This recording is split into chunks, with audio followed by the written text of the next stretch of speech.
আসসালামু আলাইকুম। আপনারা যে রেগুলার পিৎজা খেয়ে থাকেন, সেই রেগুলার পিৎজার চাইতে এটা ১ গুণ বেশি বা ২ গুণ ১০ গুণ বেশি টেস্ট হবে বলে আমি মনে করি। যেটা আমি কেন সবাই অনেক, অনেক পছন্দ করে। আর পুর সহকারে রেসিপি দিয়ে দিচ্ছি। প্রথমে আমি একটা বাটিতে ১ কাপ হালকা কুসুম গরম পানি নিয়েছি।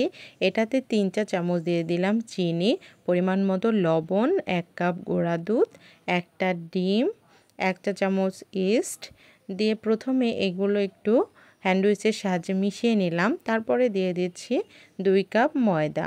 ময়দাটা দিয়ে সুন্দর একটা ডো তৈরি করে নেব। সুন্দর একটা ডো তৈরি করতে হবে আমার। আর ডোটা তৈরি হয়ে গেলে ওপর দিয়ে একটু হালকা তেল নিয়ে নিব। নিয়ে আমি সুন্দর করে মাখিয়ে দিয়ে এটা রেস্টে রেখে দেব ১ ঘন্টার জন্য।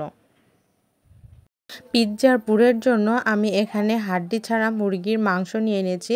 এই মুরগির মাংসটা আমি একটু আদা রসুন বাটা এবং একটু লবণ সামান্য আর দারচিনি এলাচ দিয়ে সেদ্ধ করে নিয়েছি। সেদ্ধ হয়ে যাওয়ার পরে মুরগির মাংসগুলো খুলে দেখুন কেমন একটা একটা করে নিয়েছি। আমি একটু বেশি নিয়েছি, চাইলে আপনারা একটু কম পরিমাণও মাংস নিতে পারেন। এবারে আমি প্যানে তেল দিয়ে দিয়েছি, দিয়ে দিলাম পেঁয়াজ কুচি, রসুন কুচি। পেঁয়াজ কুচি এবং রসুন কুচিটা প্রথমে একটু তেলে নেড়ে নেব। তারপরে আমি দিয়ে দিচ্ছি সে ঝুরা মাংসগুলো দিয়ে প্রথমে একটু পেঁয়াজ এবং রসুনের সঙ্গে একটু মিশিয়ে নেড়ে নেব।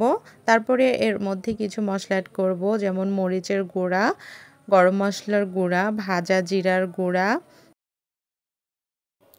দিয়ে দেব ১ টেবিল চামচ সয়া সস, সবুজ ক্যাপসিকাম এবং লাল ক্যাপসিকাম দিয়ে সব মশলাগুলো মাংসের সাথে ভালো মতো মিশিয়ে নেব।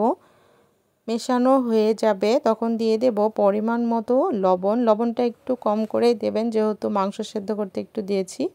তারপরে দিয়ে দিলাম কালো গোলমরিচের গুঁড়া 1/3 চা চামচ। দিয়ে সব মশলাগুলো আবারও মিশিয়ে নিলাম। এবারে দিয়ে দিচ্ছি চিলি সস। চিলি সস দিয়েছি আমি ২ টেবিল চামচ। আর তারপরে দিয়ে দিচ্ছি হোয়াইট সস। হোয়াইট সসটা আমি আগেই তৈরি করে নিয়েছিলাম। দিয়ে দিচ্ছি চিলি ফ্লেক্স, পরিমাণ মতো দিয়ে দিলাম চিনি, ১ চা চামচ চিনি দিয়েছি। অ্যান্ড সবগুলো সুন্দর মতো মিশিয়ে নিতে হবে। আর এটা শুধু নাড়তে থাকতে হবে, আর তেমন কোনো কিছু এখানে প্রয়োজন নেই। এটা সুন্দর নাড়তে নাড়তে যখন একটু আঠালো আঠালো হয়ে যাবে তখন এটা নামিয়ে নিতে হবে। আমি হোয়াইট সসটা তৈরি করার জন্য প্রথমে একটু বাটার এবং ময়দা ভেজে নিয়েছি, তার মধ্যে দিয়ে দিয়েছি লিকুইড দুধ, দিয়ে সুন্দর করে একটু নেড়ে ঘন করে আমি নামিয়েছিলাম। তৈরি হয়ে গেছিলো আমার হোয়াইট সস। আর এইদিকে কিন্তু দেখুন আমার পিৎজার কিন্তু ওপরের পুরটা একদমই তৈরি হয়ে গেছে। এইভাবে দিলে আমার বাচ্চা অসম্ভব রকম পছন্দ করে। তবে হ্যাঁ, এই পুরটা দিয়ে আপনারা কিন্তু চাইলে চিকেন বান বা যে কোনো এটা দিয়ে তৈরি করে নিতে পারবেন। তারপরে আমি যে ময়দাটা রেস্টে রেখেছিলাম সেখান থেকে ময়দাটা সুন্দর করে নিয়ে নিলাম আবারও। এখন একটু হাত দিয়ে মুথে নেব। যত সুন্দরভাবে মুথে নিতে পারবেন, আপনার কিন্তু রুটি হোক, পিৎজার ডো হোক বা যে কোনো কিছু একটু সুন্দর মতো মুথে নিলে সফট হলে কিন্তু রুটি বানাতেও যেমন আরাম লাগে, তেমন কিন্তু রুটিটাও অনেক সুন্দর সফট হয়। তারপরে এখন সুন্দর করে একটা বড় রুটি তৈরি করে নেব। তবে আপনারা চাইলে কিন্তু একটু ময়দা কমও নিতে পারেন। আমার একটু বড়সড় একটু মোটা-সোটা পিৎজার পাউরুটিটাই ভালো লাগে। এজন্য আমি একটু ময়দা বেশি দিয়েছি। কারণ ১ স্লাইস যদি পিৎজা খাওয়া যায়, পেট একদম ভরপুর হয়ে যায়, আমি বলে দিলাম।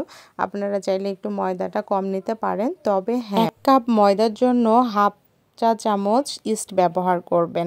২ কাপ ময়দাতে ১ চা চামচ ইস্ট। এই ইস্টের পরিমাণটা একটু বুঝে দেবেন। ইস্ট বেশি হলে কিন্তু খেতে গন্ধ লেগে যায়। আর দেখুন আমি কত বড় একটা রুটি তৈরি করে নিয়েছি। আর রুটির পুরুত্বটা কেমন আপনাদেরকেও একটু দেখিয়ে দিলাম। অনেক বেশি মোটাও না এবং অনেক বেশি পাতলাও না। এবারে আমি একটা প্লেট নিয়েছি। প্লেটে আমি প্রথমে একটু তেল ব্রাশ করে নিয়েছি। নিয়ে আমি রুটিটা দিয়ে দিলাম। দিয়ে চারিদিক দিয়ে একটু দেবে দেবে দিয়ে দিচ্ছি, একটু ডিজাইন করে আর কি।